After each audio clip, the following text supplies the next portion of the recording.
This is the Horse Radio Network. Greetings, everyone. Coach Jen here, and thanks for tuning in to Horse Tip Daily, episode 1382, brought to you by Wintec Saddles. Today's tip is an excerpt from the Retired Racehorse Radio podcast right here on Horse Radio Network. Leandra from New Vocations is going to join show co-hosts Joy and Jamie, and they're going to talk about how focusing on clarity and routine with your horse can help them transition into a new career. And we'll get right to our tip after we hear from our title sponsor, Wintec Saddles. Coach Jen here, HRN Chaos Control Officer and host of the Horse Tip Daily show here on Horse Radio Network. Longtime Horse Radio Network fans know that I'm a big fan of Wintec saddles. I've been riding in them for about 20 years now. Whether I'm eventing, showing in dressage, or fox hunting, or hitting the trail at an endurance competition, I know my saddle fits my horse and it's going to hold up to the toughest conditions and look great doing it. You may be wondering exactly which saddle do I use for this varied group of disciplines? Well, Wintec makes saddles for every discipline. That's how. I have several. And Wintec doesn't sit on their laurels. 2019 brings even more innovation to the saddle range, so head out to your local tack store and have a sit in one. Or you can contact your favorite online retailer, arrange a test ride, or check them out online at wintecsaddles.us.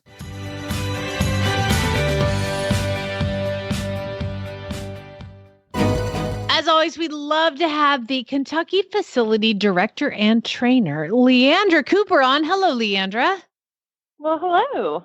Thank you so much for joining us once again. We're going to highlight one of your special horses, but Joy and I both have a training tip question for you, being that you see, 150 racehorses a day.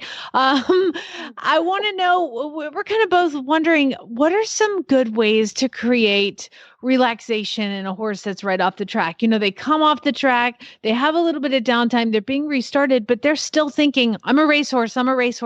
What are some things that you do to get them to relax and to forget about their past life? Sure.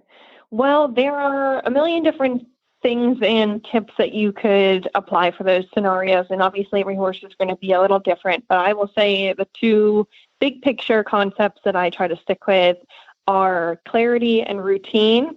Both of those things are good for the mental expectations because clarity will help to, and what I mean by that is really making clear what you're asking of the horse. So if you're having a horse who's anxious under saddle, they usually take great comfort in just understanding what you're asking. And a lot of the breakdown and frustration and anxiety comes because you're asking them to have a different answer to the questions that they've always thought that they have known. So you're asking them to canter when cantering is not something that maybe they do so much as just, sort of jog to the gate and then doing hand gallops and full gallops.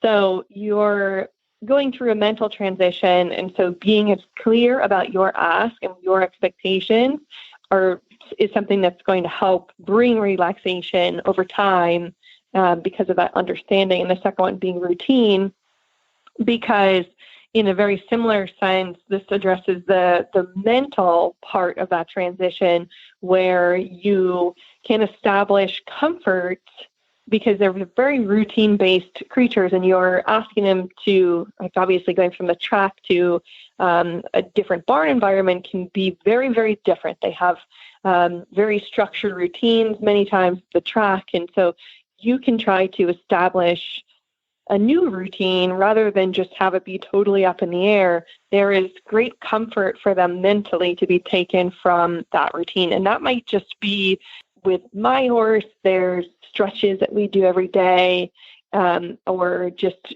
your grooming routine, or when you're riding, you just walk them through some exercises or just having that long walk warm up.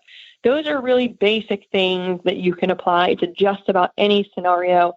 And then, of course, when you're riding, you can add lots of different ways that you can engage your horse and help them to mentally concentrate. But really that understanding of your horse's physical and mental limitations and helping them bridge that gap between what they know and what you're asking from them. So the stuff that they will learn. So you're asking what they know. That's what you're needing to bridge that gap. And so if you apply that structure and just helping them to establish that, you're going to be much better off. So it sounds like, Joy, a little bit of what we were talking about earlier is live your own, truth and ride your own journey, and be patient, and just don't expect too much at once. Yeah. Yeah, absolutely. I always say to my riders and anyone who will listen, patience and a sense of humor are going to be two of your best tools to get through just about anything. Fantastic. Where, Leandra, can they go and find out more? Well, you can head right to our website, newvocations.org. And that about wraps it up. Thank you again to Wintec Saddles for sponsoring this episode. You can check them out at wintecsaddles.us. That's wintecsaddlesplural.us. Check them out today. This is Coach Jen, and I will be back again soon with another tip. So until then, go ride your horse. The Horse Radio Network and the Horse Radio Network hosts are not responsible for statements made by guests on the Horse Tip Daily. Please use your own judgment when listening to the tips on this show.